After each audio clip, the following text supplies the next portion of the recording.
कहानी सुनो विद सूची में आप सबका हार्दिक स्वागत है। आज हम सुनेंगे हुई माता की कथा। तो मेरा आप सभी से निवेदन है कि कथा को पूरा सुनिएगा और अगर आपको ये कहानी अच्छी लगती है तो मेरे चैनल को सब्सक्राइब कीजिएगा। तो चलिए कहानी शुरू करते हैं। एक साहूकार था जिसके 7 बेटे और 7 बहू थी और एक बेटी थी। सब कोई मिट्टी लेने गई। मिट्टी खोदते समय ननंद के हाथ से शाहू का बच्चा मर गया। शाहू माता बोली कि मैं तेरी कोख बांधूंगी। तो ननंद ने अपनी सारी भाभियों से कहा, लेकिन ननंद के बदले में अपनी कोख बंधवाने के लिए कोई भाभी नहीं मानी।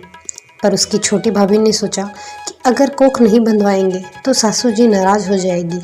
ननंद के बदले अपनी कोख बंधवा ली। अब उसके जो बच्चा होता होई 7 के दिन मर जाता। एक दिन उसने पंडिताइन बुलाकर पूछा कि क्या बात है, मेरे बच्चे हुई 7 के दिन मर जाते हैं। तब पंडिताइन बोली कि सुरभि गाय की सेवा किया कर। सुरभि गाय शाहू माता की सहेली है, वो तेरी कोख छोड़ेगी तब तेरे बच्चा जिएगा। अब वो बहुत सुबह उठकर सुरभि गाय का सारा काम कर जाती। गौ माता बोली कि आजकल कौन मेरी इतनी सेवा करता है, मेरी बहुएं क्या करेगी, वो तो लड़ाई करती है। आज देखा जाए कौन सारा काम करता है। गौ माता ने खूब सुबह उठकर देखा कि एक साहूकार के बेटे की बहू है जो सारा काम कर जाती है। गौ माता बोली, तुझे किस चीज़ की इच्छा है जो तू मेरा इतना काम करती है, मांग, क्या चीज़ मांगती है।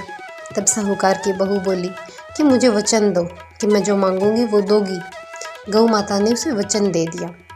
तब साहूकार की बहू बोली कि शाहू माता तुम्हारी सहेली है और शाहू माता के पास मेरी कोख बंधी हुई है, उनसे मेरी कोख छुड़वा दो। फिर गौ माता उसे 7 समंदर पार अपनी सहेली के पास ले जाने लगी तो रास्ते में धूप थी, इसलिए वो एक पेड़ के नीचे बैठ गई। थोड़ी देर में सांप आया। पेड़ पर गरुड़ पखनी का बच्चा था जिसे वो डसने लगा। तो साहूकार की बहू ने सांप को मारकर डाल के नीचे फेंक दिया और बच्चे को बचा लिया। गरुड़ पखनी आई, आकर साहूकार के बेटे की बहू को चोंच मारने लगी। तो साहूकार ने बोली कि मैंने तेरा बच्चा नहीं मारा, सांप तेरे बच्चे को मार रहा था, मैंने तो तेरे बच्चे को छिपाया है। तब गरुड़ पखनी बोली कि मांगो, तुम क्या मांगती हो। वो बोली कि 7 समुंदर पार शाहू माता रहती है, हमें तो तुम उनके पास पहुंचा दो। गरुड़ पंखनी ने अपनी पीठ पर बैठाकर दोनों जनों को शाहू माता के पास पहुंचा दिया। शाहू माता बोली कि आ बहन, बहुत दिनों बाद आई, मेरे सिर में बहुत जूं हो गई है। गौ माता बोली कि मेरे साथ जो आई है इससे जूं निकलवा लो। तो साहूकार की बहू ने उनकी सारी जूं निकाल दी। शाहू माता बोली कि तूने तो मेरी बड़ी भलाई की, तेरे 7 बेटे 7 बहू हो। बहू बोली कि मेरे तो एक भी बेटा नहीं, 7 बेटे कहाँ से होंगे। शाहू माता बोली क्यों नहीं होंगे। तब वो बोली कि मुझे वचन दो, जो मैं मांगूंगी वो दोगी। तो शाहू माता बोली कि वचन देती हूँ। तब साहूकार की बहू बोली कि मेरी कोख तुम्हारे पास बंधी हुई है। तब शाहू माता ने कहा, तूने तो मुझे ठग लिया, मैं तेरी कोख खोलती नहीं, लेकिन अब खोलनी पड़ेगी।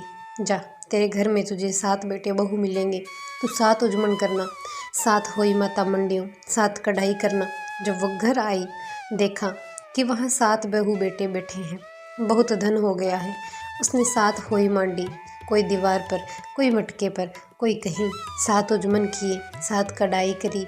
उधर सारी देरानी जेठानी कहने लगी कि जल्दी जल्दी चौका पूजा कर लो, नहीं तो सब कोई रोने लग जाएंगे। थोड़ी देर में उन्होंने अपने बेटे से कहा कि देख कर आओ, आज वो रोई क्यों नहीं। वो देख कर आया, बोला कि चाची तो होई मान रही है, खूब उजमन हो रहा है। फिर देरानी जेठानी दौड़ी दौड़ी आई, उन्होंने देखा कि वो तो कोख छुड़ा कर ले आई है। सब बोली कि तुमने कोख कैसे छुड़ाई। वो बोली कि मैंने तो कोख बंधाई नहीं, लेकिन शाहू माता के बच्चे के मरने से कोख बंध गई। अब शाहू माता ने मुझ पर दया करके मेरी कोख खोल दी। हे शाहू माता, जैसे साहूकार की बहू की कोख खोली वैसे हम सबकी खोलना। कहते सुनते हुंकारा भरते की हमारे सारे परिवार की कोख खोलना। जय शाहू माता।